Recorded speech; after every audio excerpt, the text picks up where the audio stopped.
This from Jen, keeping with the excuse motif here. This from Jen. Jen writes, Kevin, I help my husband coach my son's flag football team. We teach them no excuses. I know you coach basketball. I would hope that's the lesson you try to live and teach too. So no excuses for our football team anymore. Please, no more. That's a good one. Like, I get it, Jen. I'm not coaching here from 10 to 1. I'm not playing the game. Of course, as a coach or a player, it's no excuses. It's next man up. You don't allow that. Of course, I totally agree with you. But that's not what we're doing here. Dale writes, too much talk about injuries. It's not like they have preseason players playing preseason games. Other teams have injuries too. This team just isn't good. Admit it. Yeah, of course they're not good. They're 3-7. Duh. Not hard to admit that, Dale. But like the first part of your tweet to me, they actually have played at times this year, and certainly in recent weeks, with non-starter, non-participant preseason or participant preseason players. And the problem, as you pointed out so eloquently, is they're not playing preseason games. They're actually playing regular season games against teams who are playing their expected regular season players. Many more of them than Washington is.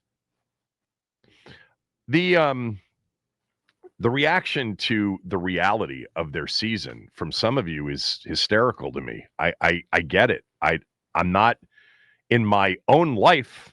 I don't make excuses. I try not to.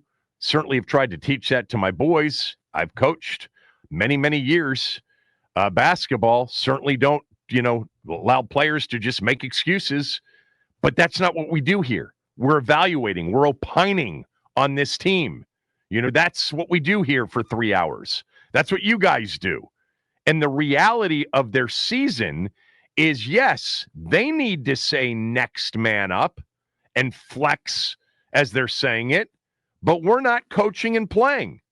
We're watching, and we've got opinions. So I went and did some math on this, all right, on what they've actually lost this year. So going into Sunday's game in Madrid against Miami, Washington's injury losses, there used to be a site that used to track what they call NFL lost man games. That's the number of games lost to injury. That data is really not available as much anymore. So you almost have to go do it yourself. And that's what I spent about 45 minutes yesterday doing before my podcast. So I'm going to do it here with you guys. So this is, back of the envelope, because I'm sure I'm missing a few, but I tried to get most of what they've had during the course of the year. All right. I counted 22 players for a total of 82 games heading into Sunday. But I think the more important point, because that's a lot of players and a lot of games lost. Okay.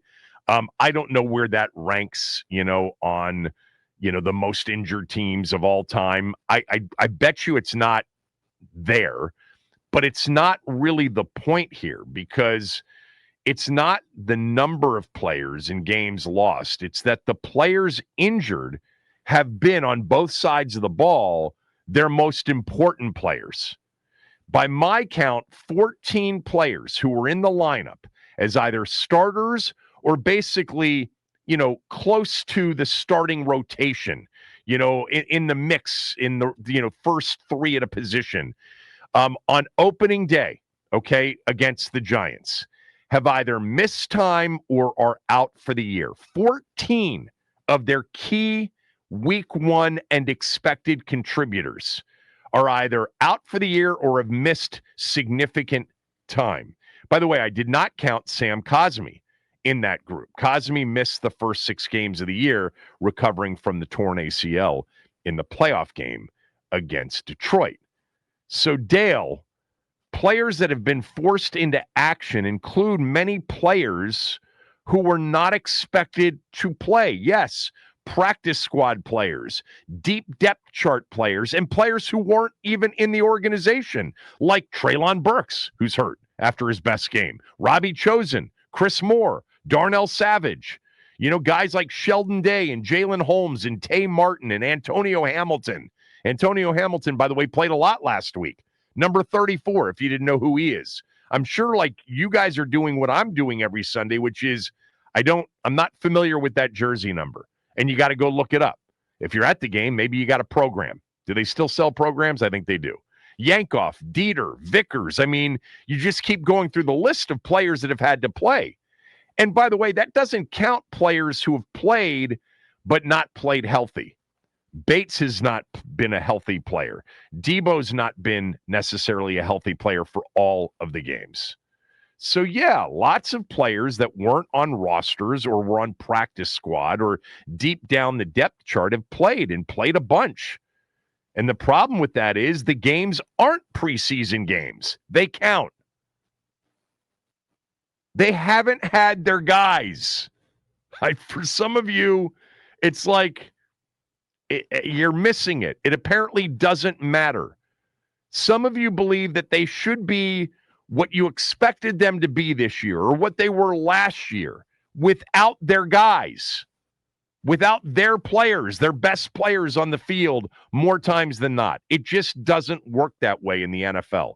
9 times out of 10, it does not work that way in the NFL. Occasionally, you'll get a team that, like the 49ers this year so far, didn't happen to them last year, 6-11 with all the injuries. This year, they're 6-4. We'll see where it ends up with all the injuries. They've gotten healthier on offense as the season's gone along, but they lost 2 critical defensive players in Bosa and Warner for the season. So we'll see where the season ends up for them. I mean, they are now 6-4 and are a very short max favorite at Arizona after Arizona got walloped by Seattle. That line is the stinker line of the NFL weekend. No smell test picks, speaking of that, for tonight's action. Jets-Patriots tonight. The Patriots are 13.5-point favorites. They actually opened at 10.5. No, I'm not taking that dog tonight. I'm not going against the Pats tonight. No chance. And there's a couple of college games tonight as well, but nothing on those either. Yeah. So, I was reading Barry Zverluga this morning and his column, and he wrote something, he asked the question of Quinn yesterday about the foundation. Is this more foundation or is it execution? Was the way he wrote it. And it basically, he came to the conclusion that who knows, really. The coach said it's execution.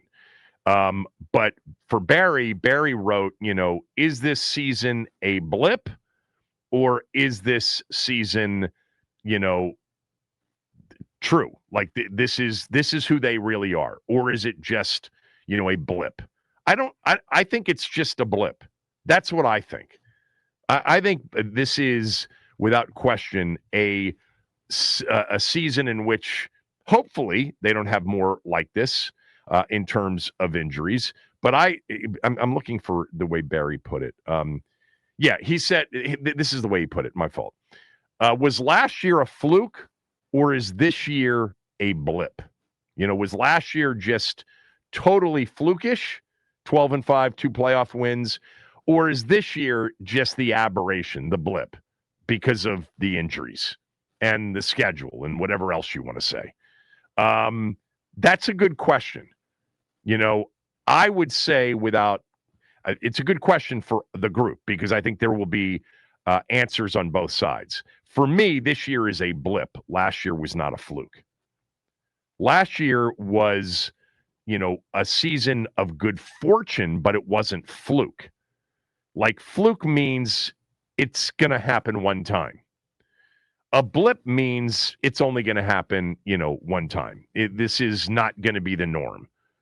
I think this year's a blip, and I think you chalk it up to number one. Sorry. but I'm making the excuses for them. I'm giving you the reasons. They're not excuses for why they are 3-7. They've just been an absolute decapitated football team. They just have not had good enough players on the field in most of their games, their best players. Sure, their depth was questionable. Sure, their frontline starters were questionable. But there's no way that you can convince me if they had a normal injury season, normal run-of-the-mill injuries, and have and had their best players, the majority of them, in the lineup every single game healthy, that they would be a 3-7 football team. I don't believe that. I don't believe that at all. Do I think that they would be an NFC championship contender? No, not after watching this defense. That was the big mystery coming into the season. The defense needed to be improved for them to have a season that, at least contended with the one they had last year. And I think even if they were healthy on defense, it wasn't going to be a good enough defense for them to be a legitimate threat to go deep into the postseason.